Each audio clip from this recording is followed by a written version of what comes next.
Sai Ram everyone, welcome to मेरे साईं। कैसे हैं आप सब मेरे साईं परिवार। एक सच बात बताना, कभी कभी हम सभी यही सोचते हैं ना कि किस प्रकार बाबा की पूजा करें ताकि बाबा प्रसन्न हो जाए। कभी कभी हम ये भी सोचते हैं कि मैं तो 3 वक्त बाबा की आरती नहीं कर पाती, मैं बाबा को अच्छे अच्छे भोग नहीं चढ़ाती, ना ही मैं अभिषेक कर पाती हूँ। तो क्या साईं मेरी बात सुनते हैं? और कभी कभी हम ये सोचकर खुद को खामोखा ही दुखी कर देते हैं कि उस घर में कितने आडंबर से साईं का पूजा होता है। अरे वो बाबा को कितना सुंदर सजाती हैं। अरे उस घर में तो बाबा के नाम के हर महीने में अन्नदान होता है। वो अमीर है, शायद इसलिए बाबा उनकी थोड़ी जल्दी सुन लेते हैं। सोचते हैं ना कभी कभी। आखिर कैसे पूजा करूं कि साईं प्रसन्न हो? कैसे पूजा करूंगी कि साईं मेरी बात जल्दी सुनेंगे? ये है सभी का सवाल। देखिए, ईश्वर शाश्वत प्रकाश का स्वरूप है। अब भगवान तक पहुंचने के लिए रास्ते कई सारे हैं। उन कई रास्तों में से हमें वही रास्ता चुनना चाहिए जो हमें पसंद हो।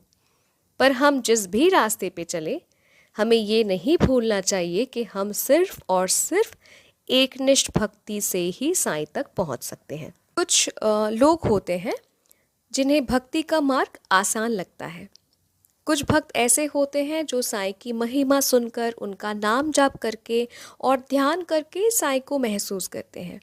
और बाबा के कुछ ऐसे भी भक्त होते हैं जो बाबा को अपना माँ या पिता समान मानते हैं। कोई साईं को अपना गुरु मानते हैं, कोई साईं को अपना दोस्त मानते हैं, तो कोई साईं को अपना सब कुछ मानते हैं, है ना। तो आप जब दृढ़ भक्ति के साथ और भावुक होकर प्रार्थना करते हैं ना, साईं प्रसन्न हो जाते हैं। इतना ही सिंपल है। जब आपके मन में साईं के लिए अगाध विश्वास है, दृढ़ भक्ति है, और आप जब साईं के सामने आके भावुक हो जाते हैं ना, साईं इतने से ही प्रसन्न हो जाते हैं। साईं को समझने के लिए आपको तर्कवादी माइंड नहीं चाहिए, ना ही आपको लॉजिक चाहिए, क्योंकि साईं बाबा ना लॉजिक से परे हैं, वो बियॉन्ड लॉजिक है। तो जब आप भावुक होके बहुत भक्ति के साथ साईं के सामने एक बार बैठ जाते हैं ना, बाबा उसी से प्रसन्न हो जाते हैं। आपको कभी भी किसी भक्त के साथ अपना भक्ति का तुलना करने का ज़रूरत है ही नहीं। कौन कैसे बाबा की भक्ति कर रहे हैं, उसी को फॉलो करके मैं भक्ति करूँगी, ये आपको नकल करना ही नहीं है। एक एग्जाम्पल मैं देती हूँ आप सभी को। साईं सच्चरित्र जी में आप सभी ने वो चैप्टर पढ़ा है जहाँ पे एक वृद्ध महिला बाबा के पेट की मालिश कर रही थी। बाबा लेटे हुए थे और वो वृद्ध महिला बाबा की पेट की मालिश बहुत ज़ोर ज़ोर से कर रही थी, जो देख के वहाँ पे मौजूद बाकी जो भक्तगण थे, वो उनमें से एक भक्त वो बूढ़ी महिला को कहती है कि अम्मा, उतने ज़ोर से बाबा के पेट की मालिश ना करो, कहीं बाबा के पेट के अंदर या फट ना जाए। ठीक है। उस भक्त ने ये युक्ति किया था, ये बात कही थी। क्यों? क्योंकि वो भक्त बाबा को बहुत प्यार करते हैं एंड ही वॉज कंसर्न कि ये अम्मा जी इतने जोर जोर से मालिश करें ताकि बाबा को उससे कोई तकलीफ़ ना हो। पर ये सुनने के बाद बाबा हो गए थे बहुत नाराज़। बाबा अपने जहाँ लेटे थे, बाबा वहाँ से उठ जाते हैं और बाबा अपना सटका एक पोल के एंड में रखते हैं और सटका का दूसरा एंड अपने पेट में रखते हैं, और बाबा मतलब खुद को पुश कर रहे थे और सबको लग रहा था कि सटका बाबा के पेट में घुस ना जाए। बाबा बहुत नाराज़ हो गए थे। क्यों नाराज़ हुए थे बाबा? क्योंकि बाबा को पसंद नहीं था कि बाबा और बाबा के भक्त के बीच, टू बी प्रिसाइज, बाबा और बाबा के भक्त के भक्ति के बीच कोई कुछ बोले।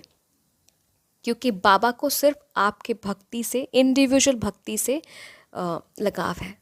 बाबा ये नहीं चाहते कि मेरा वो वाला बेटा मुझे जो जैसे भक्ति करता है, ये वाला बेटा भी मुझे वैसे ही भक्ति करे ना। बाबा वो नहीं चाहते। बाबा is ready to accept what you are giving. आप जिस प्रकार से बाबा को प्रेम देना चाहते हैं, बाबा उसी प्रकार आपसे प्रेम लेना चाहते हैं। ठीक है। तो कभी ये मत सोचिएगा कि वो जैसे पूजा कर रही हैं, मैं तो पूजा नहीं कर पा रही हूँ, तो क्या बाबा मेरी नहीं सुनेंगे? नहीं, बाबा को सिर्फ और सिर्फ आपके भक्ति से मतलब है। बाबा कभी कंपेयर नहीं करते कि मेरा वो बेटा मुझे ये ऐसे पूछता है तो ये क्यों नहीं ऐसे पूछती। नो, बाबा ये कभी नहीं सोचते। बाबा को सिर्फ और सिर्फ आपके भाव से प्यार है। कौन किस विधि से साईं बाबा को पूजा कर रहे हैं, आपको वही विधि अनुकरण करने की बिल्कुल भी ज़रूरत नहीं है। साईं आपके भाव के प्यासे हैं। उन्हें आपसे महंगे मिठाई, फल, चढ़ावा, सोने का मुकुट, सिंहासन, श्रृंगार कुछ नहीं चाहिए।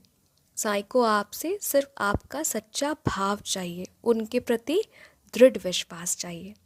पूजा के सामग्री में अभाव हो तो भी कोई बात नहीं है, पर आपके भाव में अभाव नहीं होना चाहिए।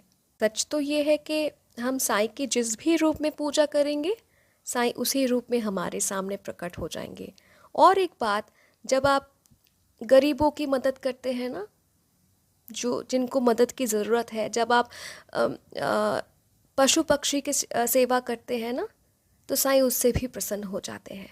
तो आपको हवन करने की ज़रूरत नहीं है, ना ही आपको कोई लॉजिक लड़ाने की ज़रूरत है कि साईं मैं आपको कैसे प्रसन्न करूं, कैसे प्रसन्न करूं।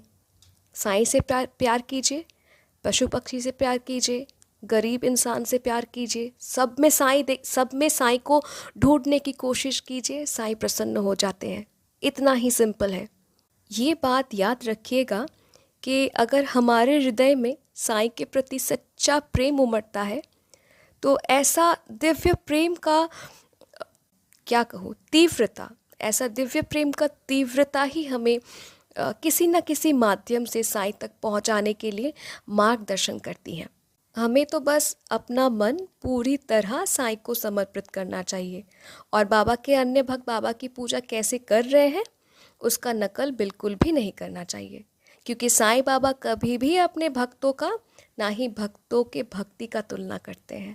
बाबा को अपने हर भक्तों से प्यार है, और जिस भी प्रकार से अपना भक्त बाबा को प्रेम करते हैं, जिस भी प्रकार से पूजा करते हैं, बाबा को सब स्वीकार है।